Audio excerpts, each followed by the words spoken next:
কোরবানির সামর্থ্য থাকা সত্ত্বেও কেউ কোরবানি না দিলে গুনাহগার হবেন কিনা? যারা কোরবানি দেয় সেসব আত্মীয়কে কি কোরবানির গোশত দেওয়া যাবে? মৃত আত্মীয়র নামে কোরবানি করা যাবে কিনা? কোরবানির নিসাব পরিমাণ সম্পদ সম্পর্কে বলবেন, কতটুকু সম্পদ থাকলে কোরবানি করতে হবে, কোরবানির গোশত ফ্রিজ রাখা যাবে কিনা, পরিবারের ছেলে মেয়ে ভাই বোন ও স্বামী স্ত্রী মিলে এক নামে কোরবানি দিলে তা হবে কি না, পেঁয়াজ খেয়ে মসজিদে গেলে কি গুনাহ হবে, আকিকা না দেওয়া থাকলে কি কোরবানি দিতে পারে, উপনাঙ্গের লোম পরিষ্কার করলে কি গোসল ফরজ হয়, আমার বাবা মারা গেছেন, আমার আম্মু নাকি 40 দিন জুতা পড়তে পারবেন না, এটা কি কুসংস্কার, পরিবারের বাবা বড় বাবার সামনে মাথায় ওনা না থাকলে কি পাপ হবে, বয়সে বড় মেয়েকে বিয়ে করা যাবে কি না, নাপাক অবস্থায় হাদিস ইসলামের বই ধরা যাবে কিনা, খাটের উপর নামাজ পড়া যাবে কিনা, পুরুষের আনাগোনা থাকার সম্ভাবনা থাকলে নিকাব পরে নামাজ পড়া যাবে কিনা।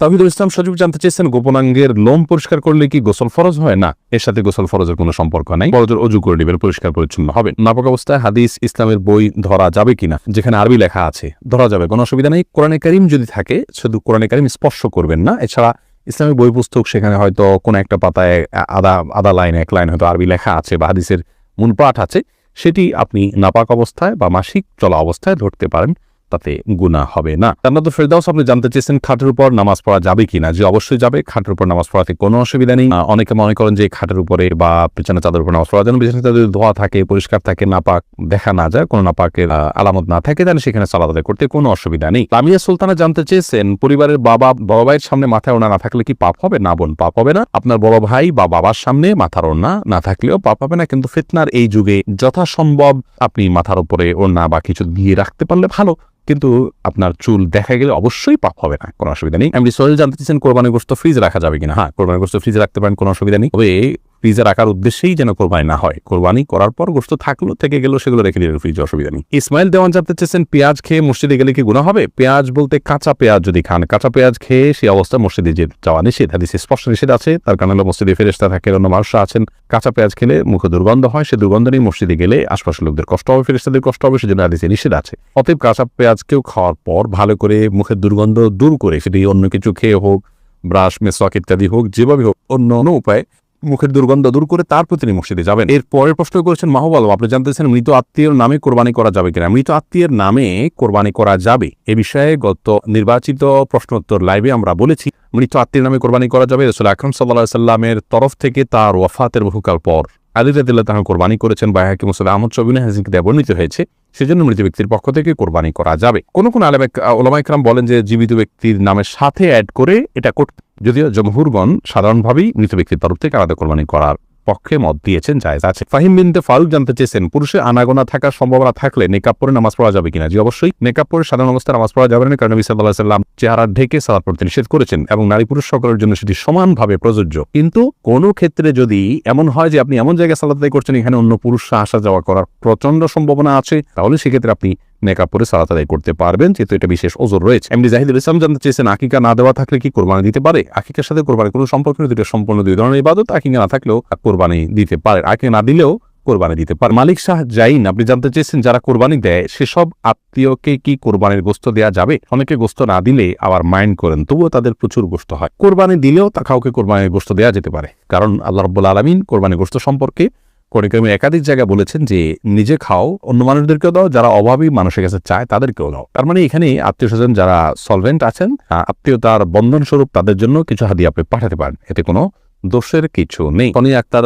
দোলন আপনি জানতে চেয়েছেন, পরিবারের ছেলে মেয়ে ভাই বোন ও স্বামী স্ত্রী মিলে এক নামে কোরবানি দিলে তা হবে কি না। বনসনিয়া পুরো পরিবার তরফ থেকে একটা কোরবানি দিলে যথেষ্ট হবে, এই মর্মে বহু হাদিস পাওয়া যায়। নবী আলাইহিস সালাম সেই সমস্ত হাদিসগুলোকে সামনে রেখে সৌদি আরবের ওলামা ইকরাম বলেন যে গোটা পরিবারের যিনি মূল কর্তা থাকবেন, যার অধীনে যারা থাকবেন 51 ভুক্ত, তার ভরণ পোষণ দিয়ে চলবেন, তাদের সবাই তরফ থেকে তিনি কোরবানি দিলে যথেষ্ট হয়ে যাবে, কারণ বহু হাদিসে নবী সাল্লাল্লাহু আলাইহি ওয়াসাল্লাম বলেছেন যে আলা কুল্লি আইলাতিন উযহিয়াতুন, অথবা এই জাতীয় ভাষ্য, যার অর্থ হলো যে প্রতিটি পরিবারের উপরে একটি করে কোরবানি আবশ্যক হয়। যদিও ইমাম আজম ইমাম আবু হানিফা রাহিমাহুল্লাহ সহ অন্যান্য ইমামদের মত হলো এক্ষেত্রে যে না, প্রত্যেক সমর্থকবান ব্যক্তি তার তরফ থেকে কোরবানি দিতে হবে, যার কাছে যাকাত দেওয়ার মতো সম্পদ আছে তার তরফ থেকে কোরবানি তিনি দিবেন। অতএব পরিবারে একাধিক সদস্য যদি এ ধরনের অ্যাবিলিটি রাখেন, তাহলে একাধিক সদস্যকেই কোরবানি দিতে হবে।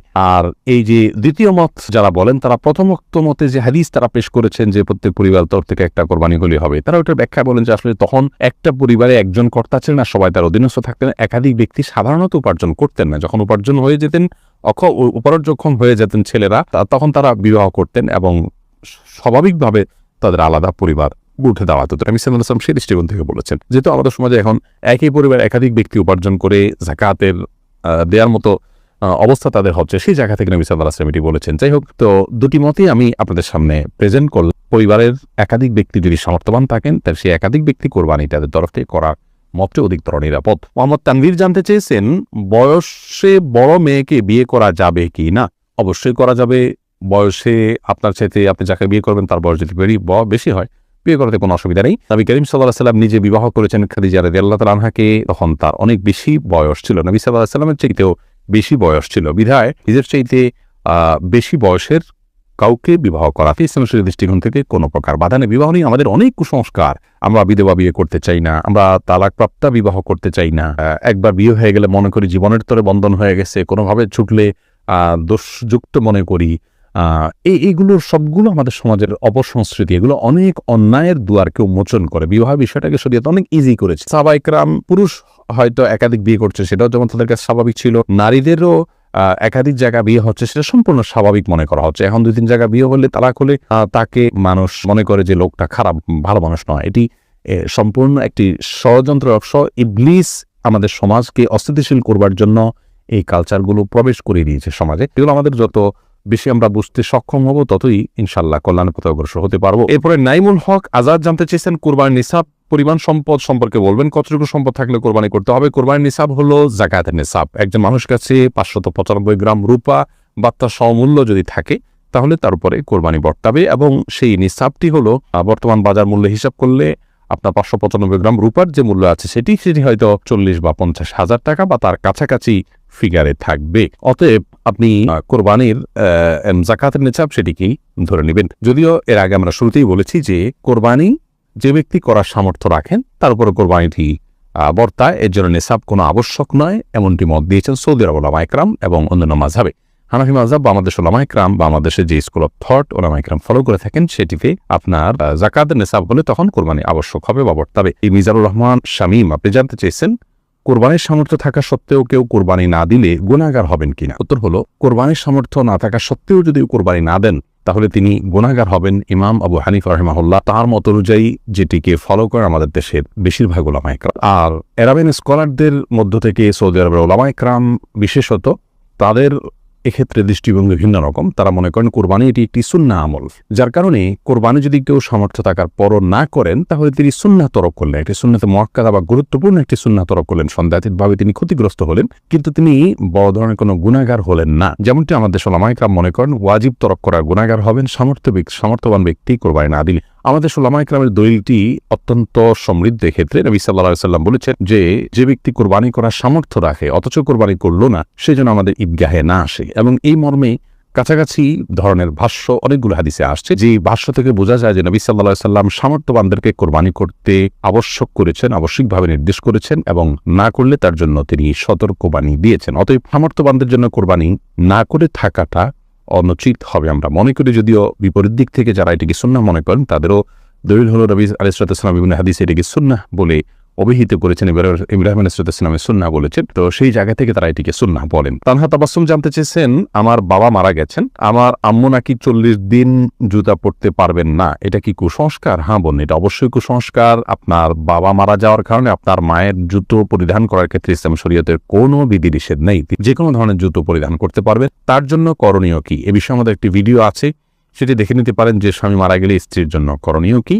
তিনি শোক পালনের অংশ হিসাবে 4 মাস 10 দিন পর্যন্ত অন্যত্র বিবাহ বসতে পারবেন না। সেই সাথে নিজ গৃহে বা যেখানে তিনি অবস্থান করেন সেই গৃহ বা গৃহের আশেপাশে, অর্থাৎ আশেপাশে বলতে উঠান টুটান, বাসা হলে বাসার বারান্দা একটু সামনের অংশ, এরিয়ার মধ্যে তিনি থাকবেন, বাইরে যাবেন না একান্ত প্রয়োজন ছাড়া, যেটাকে সাজগোজ বলা চলে। বাহিরে বিভিন্ন অনুষ্ঠানে যেতে মানুষ যেটি করে, সেরকম কোনো সাজগোজ তিনি করবেন না। এছাড়া জুতা পরিধান করা যাবে না বা ইত্যাদি এরকম কোনো কথা ইসলাম শরীয়তে বলা হয়নি, এটি সম্পূর্ণ কুসংস্কার।